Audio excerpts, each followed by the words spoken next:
Simpli Stubbies, welcome back to the Simpli Stacy YouTube channel. This is another reality recap.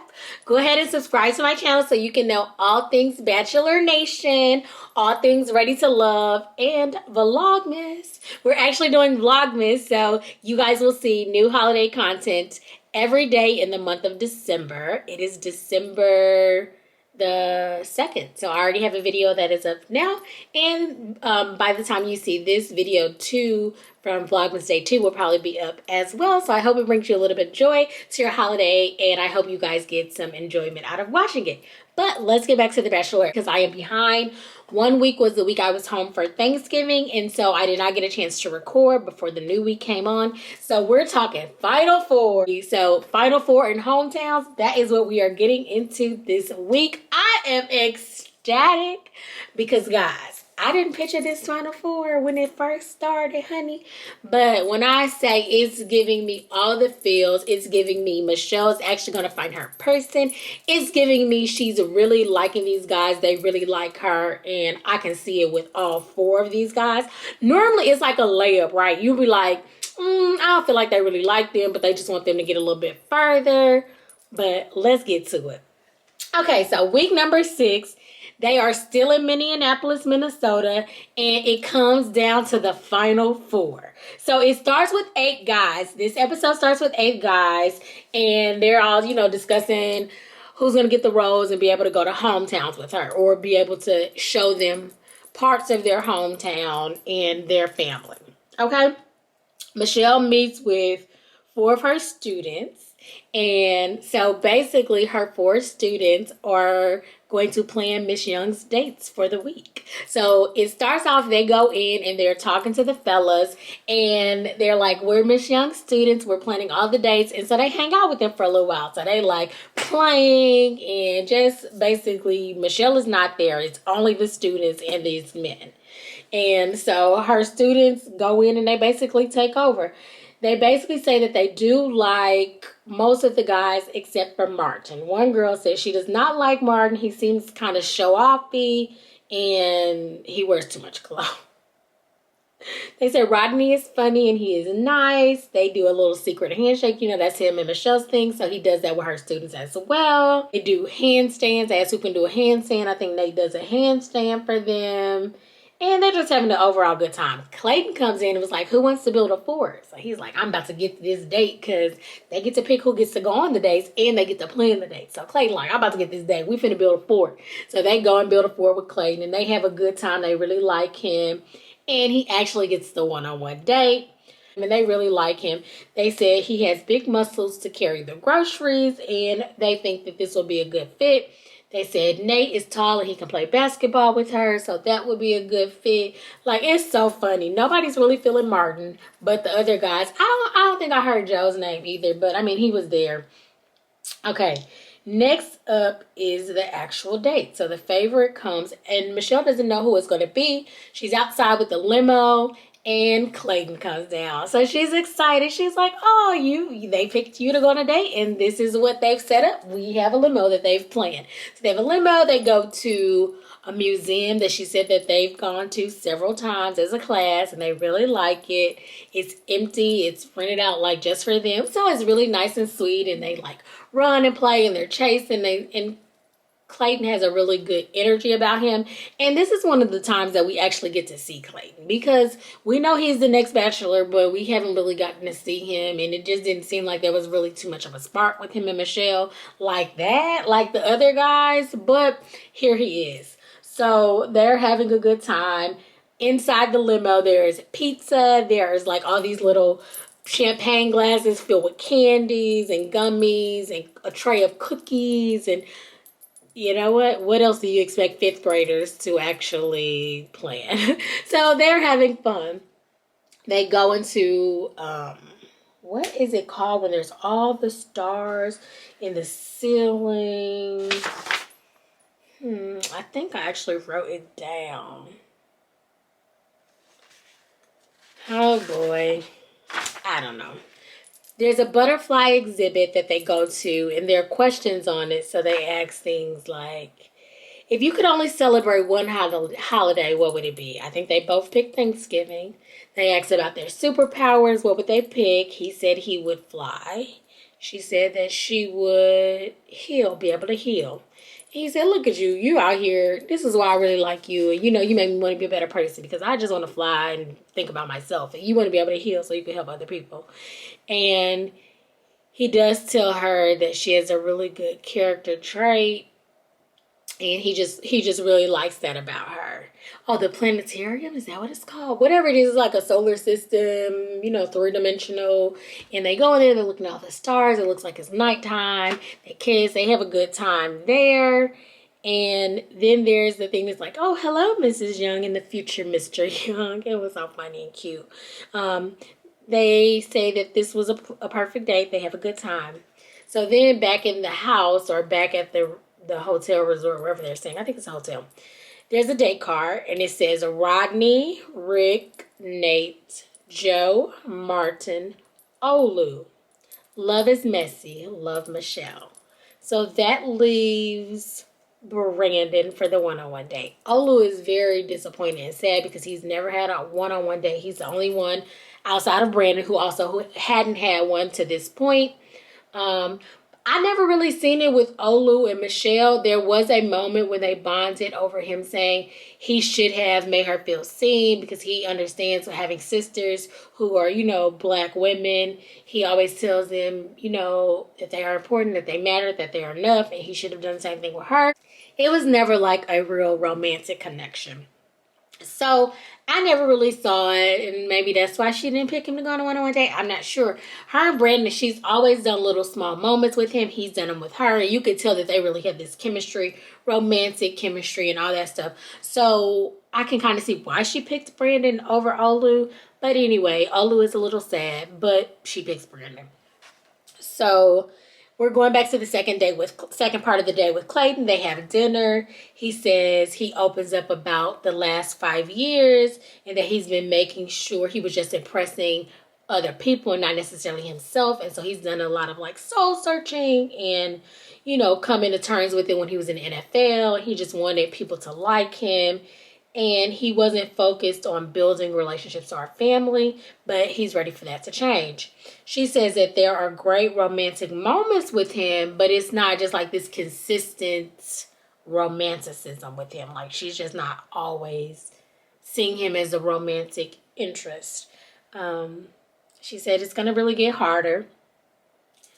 Back at the house, Martin says he's been questioning Michelle's choices lately and who she's giving the rose to. And if she gives it to Clayton, then he knows that they're not on the same page, him and her.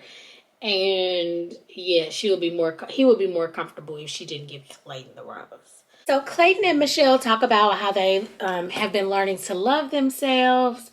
And Michelle just basically says that he's a great person. He should continue to love himself.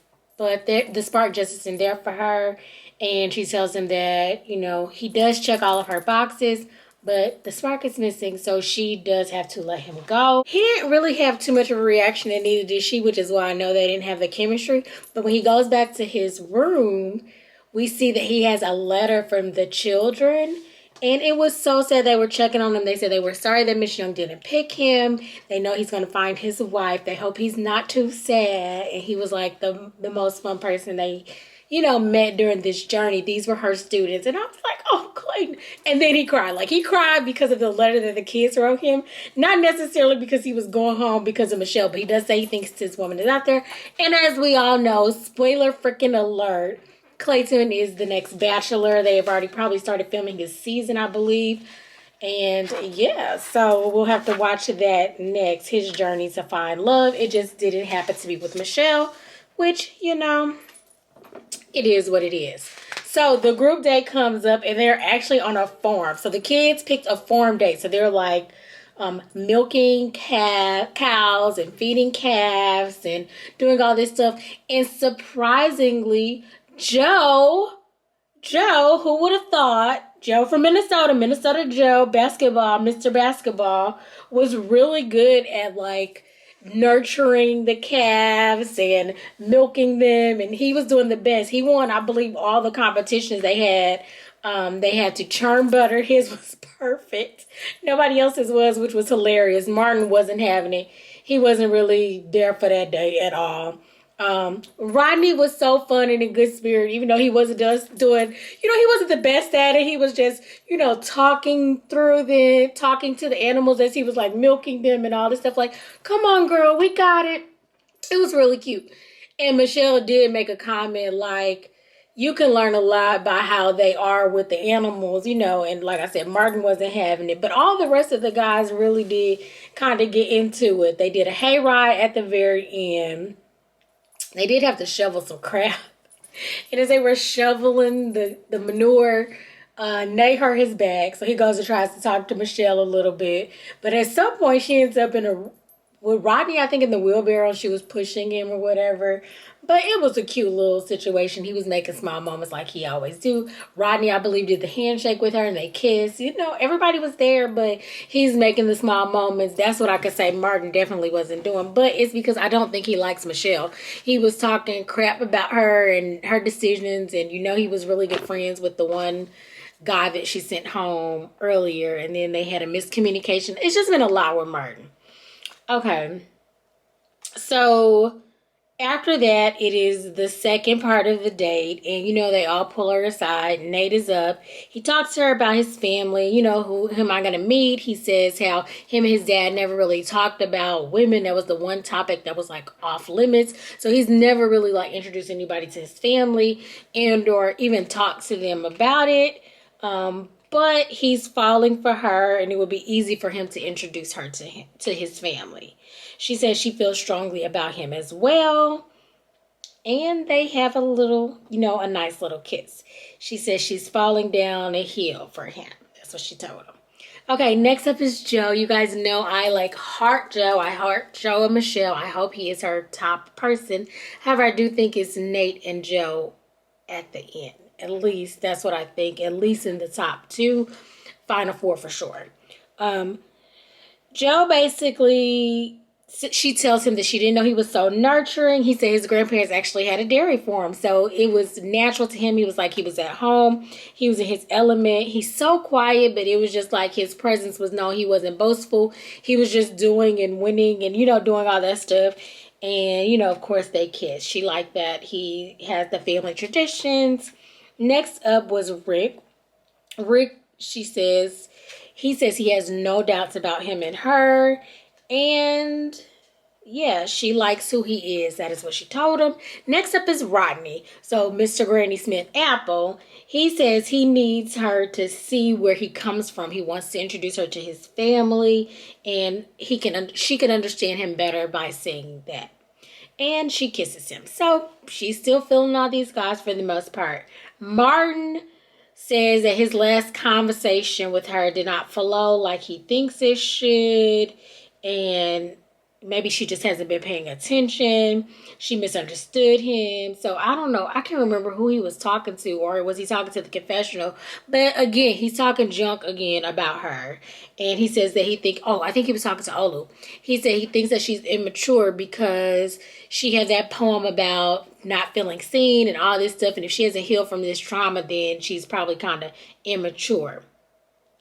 But when he goes to talk to Michelle, of course, he says none of that. He calls her a strong woman, says that's what he likes about her. He gives her a kiss, and he's buttering her up.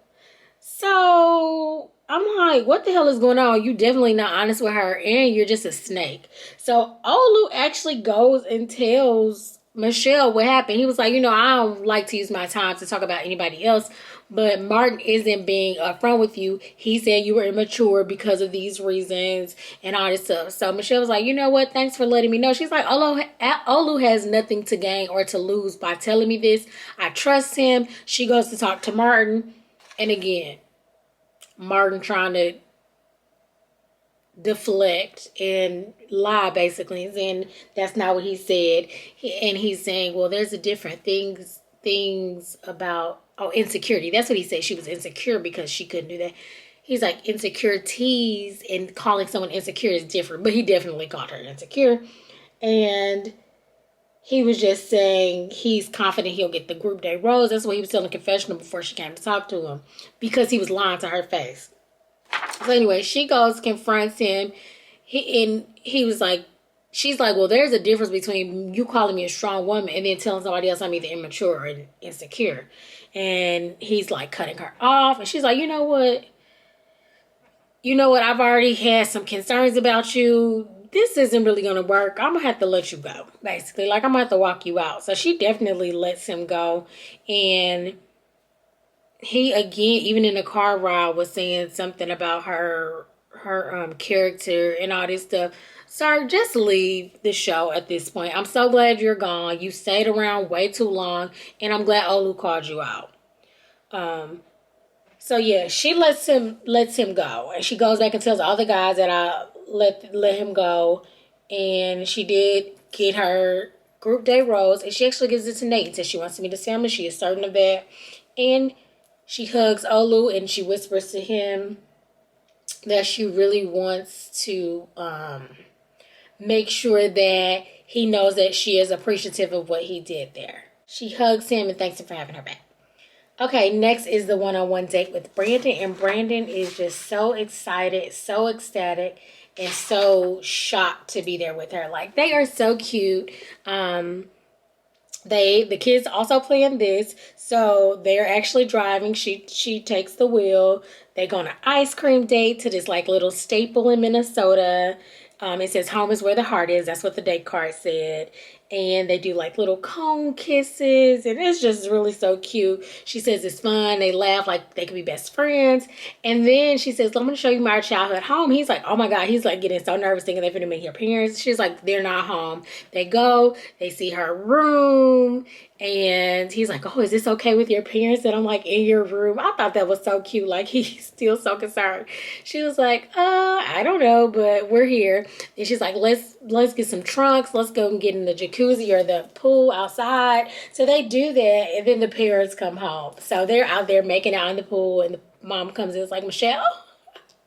So he did end up meeting her parents. He was like, dang, I wish I could have met them under better circumstances. But they talk and they have a good chemistry. He talks to them about what made their relationship work. They really like him. They like them together.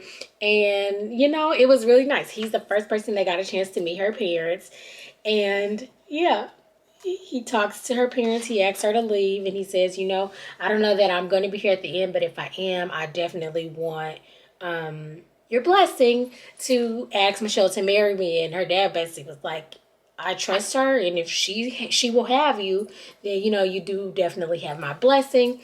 Then her and Brenda go to dinner, and she basically says that this date was the most special date she's had. He got a chance to see her childhood home, and it was just a really fun, wholesome date.